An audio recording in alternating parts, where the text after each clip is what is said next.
I'm Janice Wheeler. I'm the president of The Art of Management, a consulting company for healthcare professionals in Canada.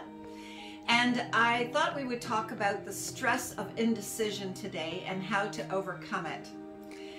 I don't know about you, but when you're at work during the day and you're the leader in some way, whether you're the owner of the practice or business, or whether you are the manager of a certain area of the business, you may find yourself being called upon to make decisions. And sometimes you are called upon to make some very weighty decisions, and sometimes they're silly decisions, but they're coming at you nonetheless, and you are just getting buried, and that feeling of overwhelm can be a little bit much, and you start losing sleep because you haven't made the decisions yet and they're on your mind and so on. So I thought it would be a cool thing to give you some tools that you might consider in order to solve this problem and help you make sane, fast decisions that make good results in your business.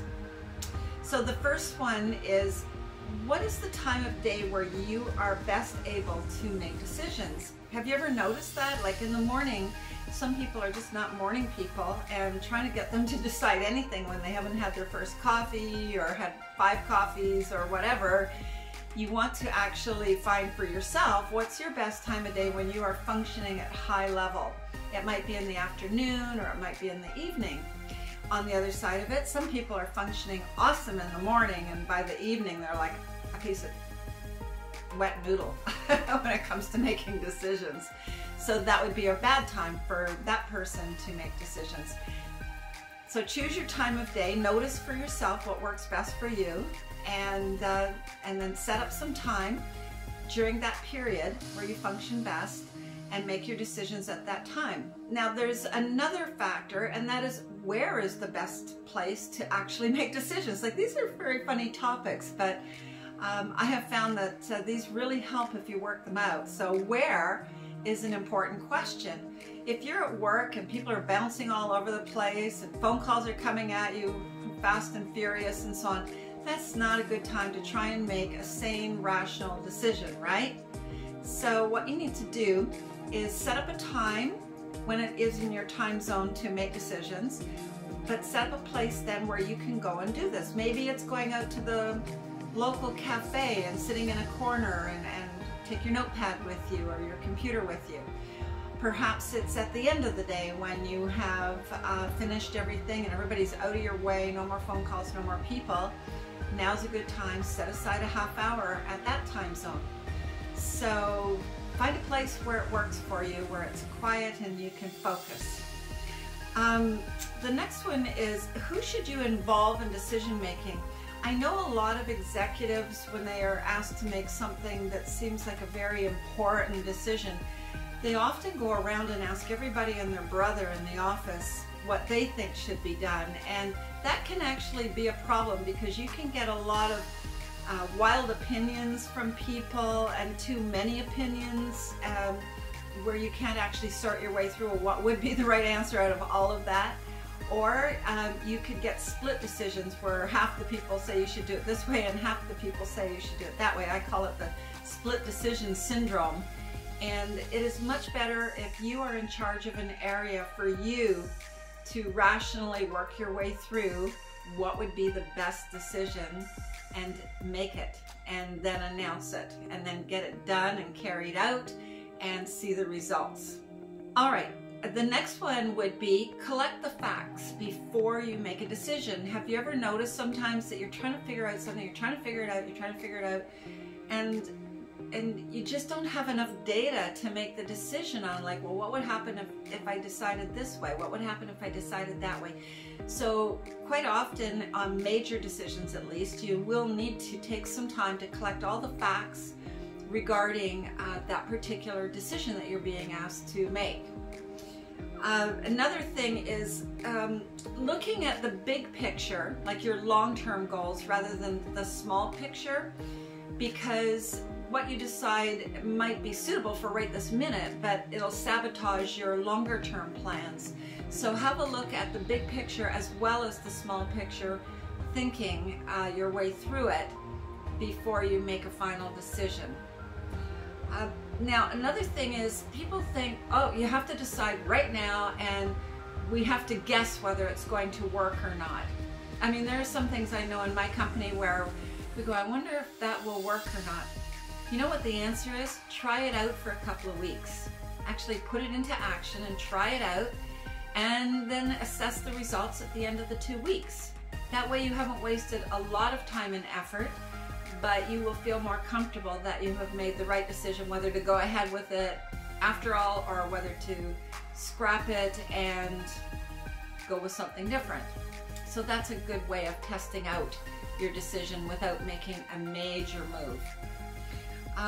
Another way of looking at it is rash decisions versus rational decisions, and how you can separate the two. When you are asked to make a decision, sometimes it's got a lot of pros and cons, and the best answer would to take that quiet time where you function the best and have a space where you can actually decide in, and write down all the pros of the decision going the way you think it should go and all the cons. And that way you can see which outweighs the other. Is there more pros for going ahead, or are there more cons and you need to reconsider a different decision?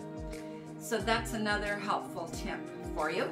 And the next one is overcoming procrastination. A lot of people fall into this where they have to make a decision, and it's a really big one, let's say, and it's going to affect other people, and it could be the wrong thing, could be the right thing, and you're kind of worried about it, you know, but that fear can actually drive you into paralysis. It's called paralysis by analysis, where you're actually thinking about it so long that you just go into freezing, you know, motion. You just froze motion. Another one is to watch out for overcoming procrastination.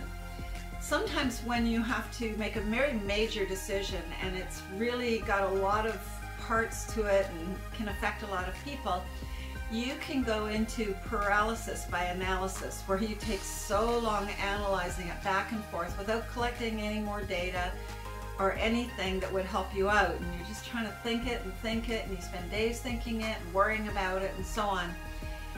The point is here, do not procrastinate on making the decision. Go back to the other points. Are you making it in your good time zone? Are you making it in your good zone where you like to function best? Are you looking at the pros and the cons and so on? So use all of the previous tools to overcome the procrastination one. The next one is empower others. A lot of times I find in businesses and practices that staff will come at the owner of the practice with a lot of requests for decisions. Do you want us to do this? Should we order that? What can we do about this? All those kind of decisions, and you can feel a little bit bombarded. But before you try and decide any of those, have a look at it. Are those decisions that that person should be making on their own? Have you empowered them to be in charge of that particular aspect of the practice or department of the business? This is something to look closely at, because the questions and decisions are floating up to you, and I know the buck starts at the top. However, did you know that the buck doesn't have to go up to the top in order to stop? You can actually push it back down to the person asking the question and require that they make the decision and submit it to you, and then you can approve it or disapprove it, or they can go ahead and implement it, and they can change their mind on this, having looked at the success of it or not, and go with something different. Make them wear their hat, it's called. It's their hat to decide that, then make them wear it. All right, so that's the end of the list. And if you use these tools, you will graduate to the next level of leadership. So go for it and have some fun. If you need some help, we're a consulting company with great mentors and consultants that can help you decide almost anything and give you a lot of expertise that you might not even think of on your own. So give us a call if you are interested. The number is after this video. And be sure and like the video and share it with other people and subscribe to our YouTube. So that's it for today. Bye for now. To get your practice analyzed, contact the Art of Management at 416-466-6217.